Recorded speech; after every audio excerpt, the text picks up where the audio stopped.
نحمده ونصلي على رسوله الكريم. فبعد، فقد قال الله تعالى في القرآن الكريم والفرقان المجيد بعد أعوذ بالله من الشيطان الرجيم. بسم الله الرحمن الرحيم. وأنكحوا الأيام منكم والصالحين من عبادكم وإمائكم إن يكونوا فقراء يغنيهم الله من فضله والله واسع عليم. صدق الله العظيم.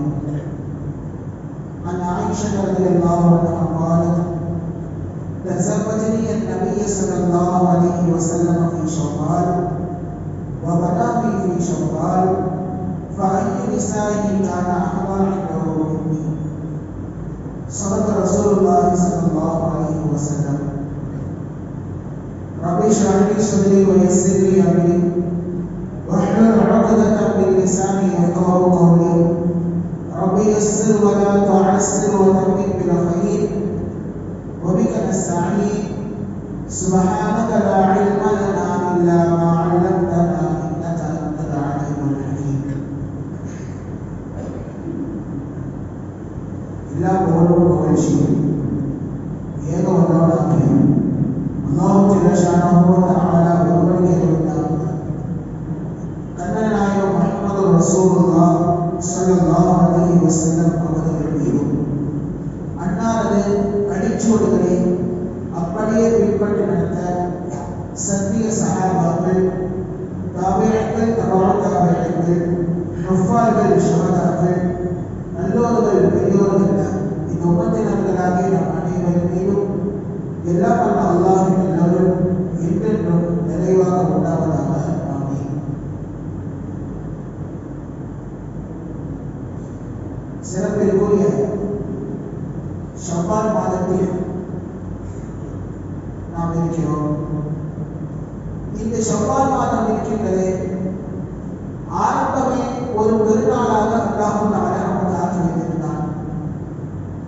இன்னும் சொல்ல போனால் இந்த ஷஅபான் மாதத்திலிருந்து தான் ஹஜ்ஜுடைய காலம் ஆரம்பமாகின்றது. இந்த ஷஅபான் மாதத்தில் தான் ரசூலுல்லாஹி ஸல்லல்லாஹு அலைஹி வஸல்லம் அவர்களின் வாழ்க்கைக்கு திருப்புமுனையாக இருந்த உஹது யுத்தம் நடைபெற்ற மாதமும் இந்த ஷஅபான் மாதம் தான். குர்ஆன் குறிப்பிடுகின்ற ஹுனைன் யுத்தம் நடைபெற்ற மாதமும் இந்த ஷஅபான் மாதம் தான்.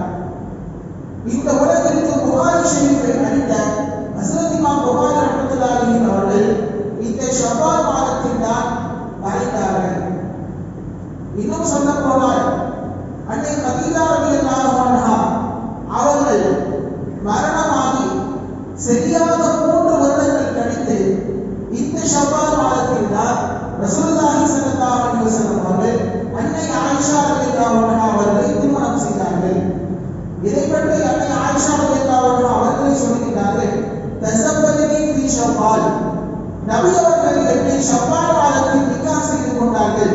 வ பனாபி ஃபீ ஷவ்வால், என்னை ஷவ்வால் மாதத்தில் நான் வீடு கொள்கிறார்கள். ஷவ்வால் மாதத்தில் நான் தாம்பத்தியம் என்பது நடைபெற்றது. ஃபஅய்யு நிசாஇன் கான அஹ்லா மின்னி இன்தஹு, எனவே நபி அவர்களின் மனைவிமார்களிலேயே அதிகம் பங்கு படைத்தவர் நானாக இருக்கின்றேன். என்னை தவிர வேறு யாராவது மனைவிமார்கள் அதிகம் பங்கு படைத்தவர்கள் இருக்கின்றார்களா என்று சொல்லி அன்னை ஆயிஷா ரலியல்லாஹு அன்ஹா அவர்கள் ரசூலுல்லாஹி ஸல்லல்லாஹு அலைஹி வஸல்லம் தங்களை நிக்காஹ் செய்த இந்த மாதத்தை பற்றி குறிப்பிடுகிறார்கள். எல்லா விதத்திலும் சரி அன்னை ஆயிஷா ரலியல்லாஹு அன்ஹா அவர்கள் தான் ரசூலுல்லாஹி ஸல்லல்லாஹு அலைஹி வஸல்லம் அவருடைய வாழ்க்கையில் அதிகமான பங்கை இங்கே வகித்திருக்கிறார்கள். சரி, எதற்காக அன்னை ஆயிஷா ரலியல்லாஹு அன்ஹா அவர்கள் இந்த ஷஅபான் மாதத்தை குறிப்பிட்டு இந்த ஷஅபான் மாதத்தில் தான் என்னை திருமணம் செய்தார்கள் என்று ஏன் சொல்ல வேண்டும் என்று சொன்னால், அல்லாஹ்வுல் அலிகான் ரஹ்மத்துல்லாஹி அவர்கள் ஒரு 3 பட்டியலை எழுதுகிறார்கள். அதாவது ஐயாமுல் ஜாஹிலியாவில் அறியாமை காலத்தில் ஷஅபான் மாதத்தில் நிக்காஹ் செய்ய மாட்டார்கள். ஏன் நிக்காஹ் செய்ய மாட்டார்கள் என்று சொன்னால், முதலாவது காரணம் ஷஅபான் மாதம் பீடை மாதம் என்பதாக சொல்வார்கள். ரமலான் முடிந்த பின்னால் வரக்கூடிய ஷஅபான் மாதம் அது பீடை பிடித்த மாதம். எனவே அந்த ஷஅபானுடைய மாதத்தில் நிக்காஹ் செய்வது என்பது நல்லதல்ல என்பதாக அறியாமை காலத்தில் ஒரு மூலப்பழக்கம் என்பது இருந்தது. இது முதல் காரணம்.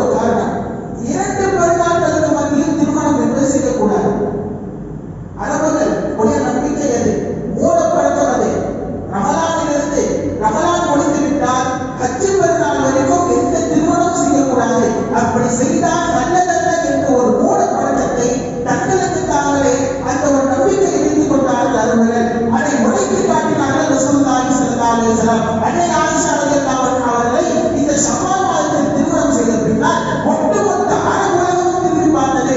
எப்படி ஷவ்வால் மாதத்தில் நபி அவர்கள் திருமணம் செய்தார்கள், இந்த திருமணம் என்பது உருப்படமா என்று சொல்லி அனைவரும் திரும்பி பார்த்த அந்த வேளையில் நன்றாக வாழ்ந்து காட்டினார்கள் ரசூலுல்லாஹி ஸல்லல்லாஹு அலைஹி வஸல்லம்.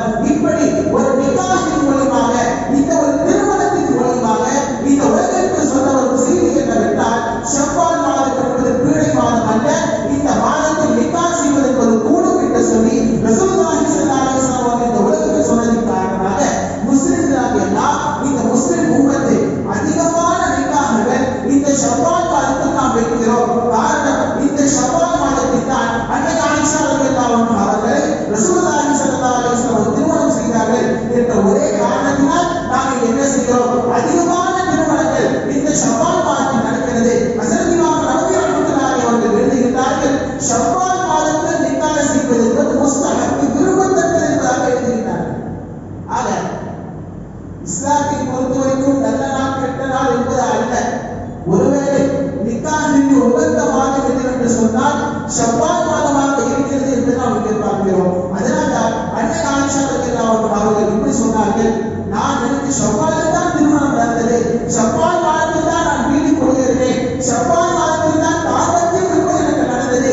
அப்படி இருந்தும் கூட நான் தான் நபி அவர்களுக்கு அதிகமாக பங்கு வகிக்கிறேன் என்கிறார்கள் அன்னை ஆயிஷா ரலியல்லாஹு அன்ஹா அவர்கள். ஆக திருமணத்தை குறித்து ஒரு சில செய்திகள் நாம் இங்கே பார்க்க வேண்டும்.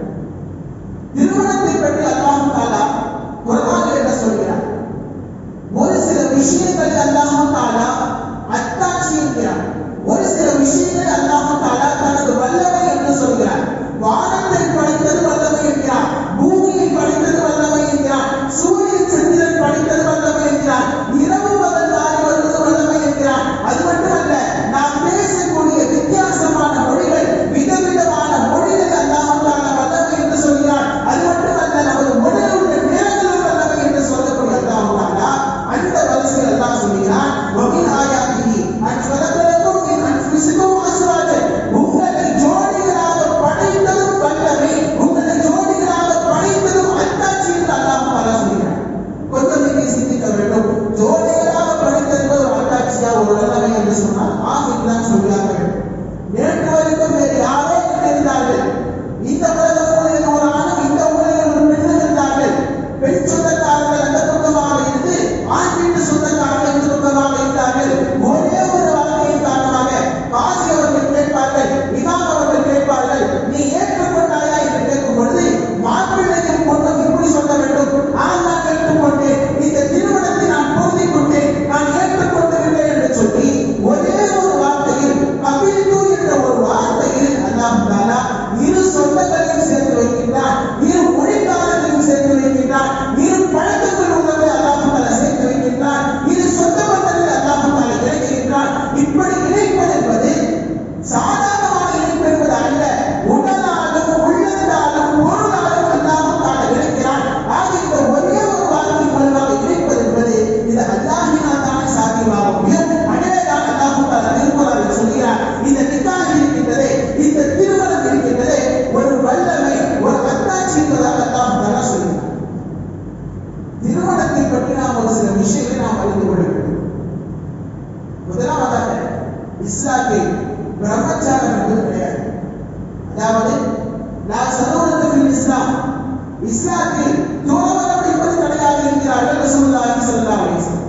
ஒரு சில சஹாபாக்கள் ரசூலுல்லாஹி ஸல்லல்லாஹு அலைஹி வஸல்லம் வந்து கேட்கிறார்கள், எங்களுக்கு காயடிக்க எங்களுக்கு அனுமதித்தார்கள்.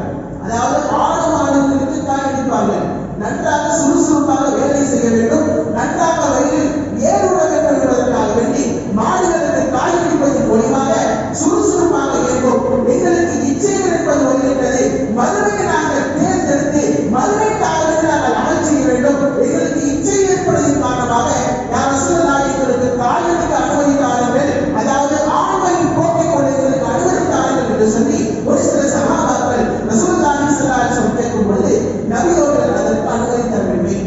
நீங்கள் இச்சையோடு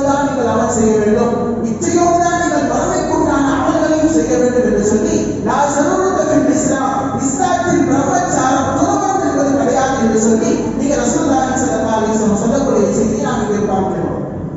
இரண்டாவதாக ஒரு செய்தி, நாம் அனைவரும் அறிந்த ஒரு பிரபலமான ஹதீஸ் இது. 3 சஹாபாக்கள் என்ன செய்தார்கள்? ஒரு சில உறுதிமொழிகளை எடுத்தார்கள். என்ன உறுதிமொழி?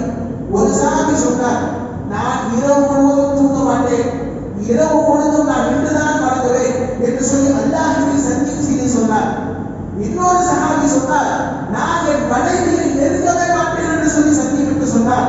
மூன்றாவதாக ஒரு சஹாபி சொன்னார், நான் பகல் முழுவதும் நோன்பு நோற்பேன் என்று சொல்லி 3 சஹாபாக்கள் சத்தியம் செய்து கேட்ட ரசூலுல்லாஹி ஸல்லல்லாஹு அலைஹி வஸல்லம் இப்படி சொன்னார்கள், நான் உங்களை விட அல்லாஹ்விற்கு நான் அதிகம் பயப்படக்கூடியவனாக இருக்கின்றேன், உங்களை விட நான் தான் அல்லாஹ்விற்கு நான் அஞ்சக்கூடியவனாக இருக்கின்றேன், நான் இரவில் தூங்கவும் செய்கின்றேன், இரவில் விழித்து வணங்கவும் செய்கின்றேன், நான் மனைவியோடு நான் படுக்கின்றேன், படுத்தாமல் ஒரு சில நேரங்களில் மோதி விடுகின்றேன், நான் பகலில் ஒரு சில நேரங்களில் நோன்பு நோக்கின்றேன், நோன்பு வைக்காமல் இருக்கின்றேன்.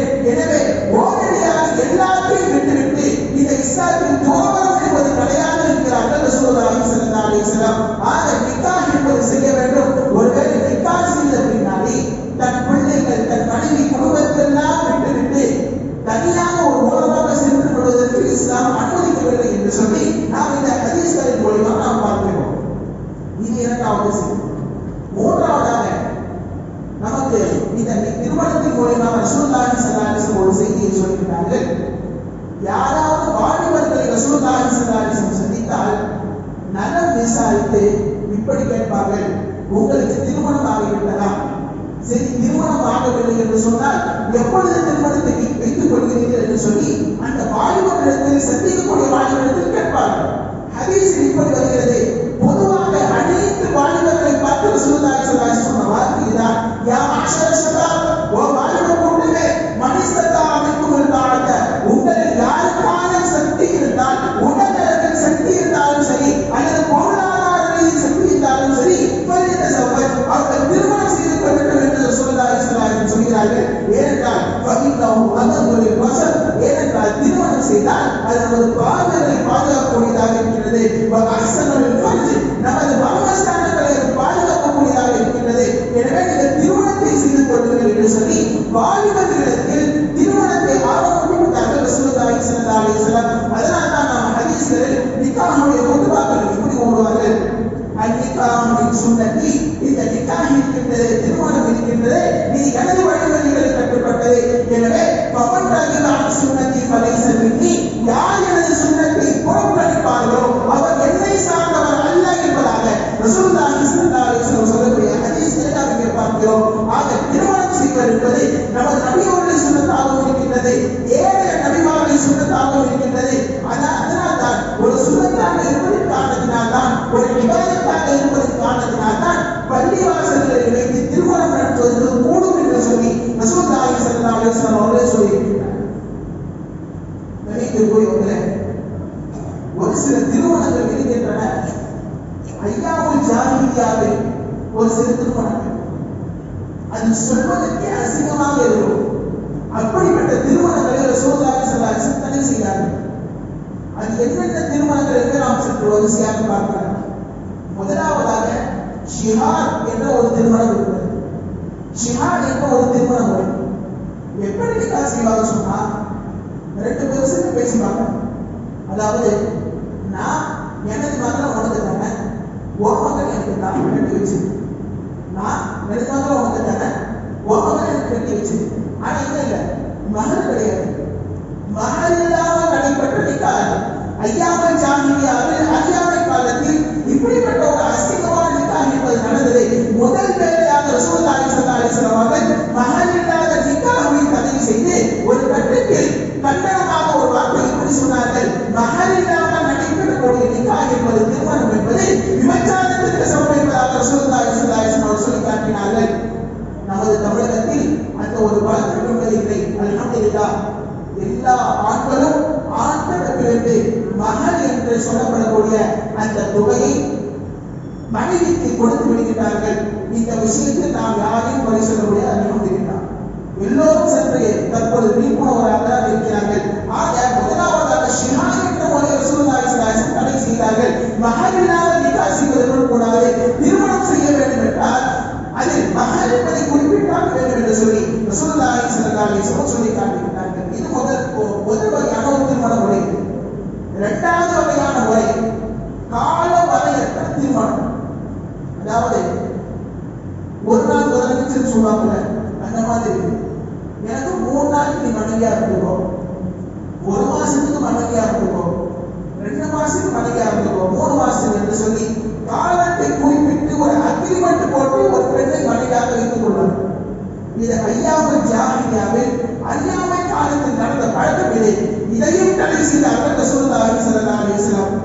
இருந்தாலும் ஷியாக்கள் மட்டும் இந்த நிக்காஹை தங்களுக்கு ஹலால் என்று வைத்துக் கொள்கிறார்.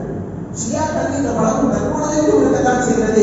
அக்ரிமெண்ட் படி ஒரு சில நாட்கள் வரைக்கும் நீ வணங்கி இல்லை, அந்த ஒரு காலம் இஸ்லாம் வணங்கி இல்லை என்று சொல்லி தற்போது வரைக்கும் ஷியாக்களிடத்தில் அந்த ஒரு வழக்கம் என்பது இருக்கின்றது. அந்த பழக்கம் நம்ம சமுதாயத்தில் வந்துவிட்டால் பலவிதமான குழப்பங்களுக்கு வித்திரும் என்ற ஒரே நோக்கில்தான் ரசூலுல்லாஹி ஸல்லல்லாஹு அலைஹி வஸல்லம் அவர்கள் கால வரையற்ற அந்த நிக்காஹை என்ன செய்தார்கள், கால வரையுள்ள அந்த நிக்காஹை தடை செய்தார்கள் என்று சொல்லி நாம் இங்கே பார்க்கிறோம். மூன்றாவதாக ஒரு நிக்காஹ் முறை என்றால் தந்தையின் மனைவியை நிக்காஹ் செய்து வந்தார்கள். அவர்கள் எப்படி தந்தையின் மனைவி அப்படின்னா, ஒரு தந்தை இருப்பாரு, ஒரு 4 மனைவி இருக்கான்னு வச்சுக்கோங்க. இஸ்லாத்தில் 4க்கு அனுமதி. முதல் மனைவி மூலியமாக அந்த மகன் பிறந்தார். அந்த மகன் என்ன செய்யலாம், கடைசி மனைவி, அந்த தந்தையுடைய கடைசி மனைவி மொத்தம் 3 மனைவிமார்கள் இருக்கிறாங்க. அந்த கடைசி மனைவி வயது குறைந்தவளாக இருந்தால் தந்தை இறந்த பின்னால் மகன் என்ன செய்வான், திருமணம் செய்து கொள்வான். இது முறை. அரபுகளிடத்துல ஐயாமல் ஜாகிலியாவில் இப்படிப்பட்ட ஒரு திருமண முறை இருந்துச்சு. அப்போ நிக்காஹ் செஞ்சா யார் திருமணம் செய்தானோ, அதாவது தனது தாயை தனது சித்தியை திருமணம் செய்ததாக ஆகும். இதை அல்லாஹ்வின் திருக்குர்ஆனில் சொல்லி தடை செய்கிறார். குர்ஆனில் வருகிறது, வலா தன்கிஹு மா நபஹ ஆபாக்கும் மின் நிஸா, உங்களுடைய தந்தைமார்கள் உங்களுடைய மூதாதையர்கள் எந்த பெண்களை திருமணம் செய்தார்களோ அது அவர்கள் நீங்கள் திருமணம் செய்யாதீர்கள் என்று சொல்லி அல்லாஹ் பல தடை விதிக்கிறார். இது எவ்வளவு பெரிய ஒரு அசிங்கமான விஷயம் நாம் இங்கே பார்க்க வேண்டும். இதை போன்ற ஐயாமல் ஜாகிலியாவில் பலவிதமான திருமணங்கள் இப்படி சொல்லுவதற்கு வாய்ப்பூசக்கூடிய அளவுக்கு திருமணங்கள் நடந்தன. அவைகள் எல்லாம் ரசூலுல்லாஹி ஸல்லல்லாஹு அலைஹி வஸல்லம் தடை செய்து அழகான முறையில் உங்களுடைய திருமணங்களை ஆக்கிக் கொள்ளுங்கள் என்று சொல்லி இப்படி தற்பொழுது நடைமுறையில் உள்ள திருமணத்தை ரசூலுல்லாஹி ஸல்லல்லாஹு அலைஹி வஸல்லம் அவர்கள் இந்த சமுதாயத்திற்கு சொல்லி காட்டி சென்றிருக்கிறார்கள். ஆக நாம் நபி வழியில் நபி ரசூலுல்லாஹி ஸல்லல்லாஹு அலைஹி வஸல்லம் எந்த வழியில் அவர்கள் திருமணத்தை செய்ய சொன்னார்களோ அந்த வழியில் திருமணம் செய்வதற்கும் நபியுடைய சுன்னத்தை நாம் பேணி அமல் செய்வதற்கும் உண்டான தௌஃபீக்கை எல்லாம் வல்ல இறைவன் நம் அனைவருக்கும் தந்தருள் புரிவானாக.